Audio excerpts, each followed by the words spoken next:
नमस्कार दोस्तों, स्वागत है आपका। दोस्तों बात करें कि पवन सिंह जी का बोलबम का न्यू पोस्टर रिलीज कर दिया गया है। जी हाँ दोस्तों, ये जो कि इसका नाम है ले जात बाड़ू देवघर 2। जी हाँ दोस्तों, ये वेब म्यूजिक से आया है, जो कि हमने पहले ही बता दिया था कि वेब म्यूजिक से गाना आने वाला है। दोस्तों इसमें जो कि पवन सिंह जी और शिल्पी राज की खूबसूरत आवाज में ये गाना आने वाला है।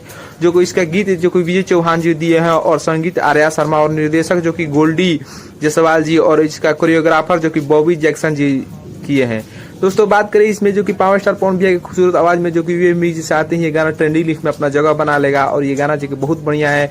इसमें जो दोस्तों बात करें कि जो कि आकांक्षा दुबे जी इस पर परफॉर्मेंस की है पावर स्टार पवन भैया, और जो कि खूबसूरत आवाज में पवन सिंह जी का जो आते हैं ये गाना तहलका मचा देगा और ट्रेंडिंग लिस्ट में अपना जगह बना देगा। बहुत दिन के बाद जो कि पावर स्टार फैंस के लिए बहुत खुशी की बात है कि बहुत जल्द आप सबके बीच ये गाना आने वाला है।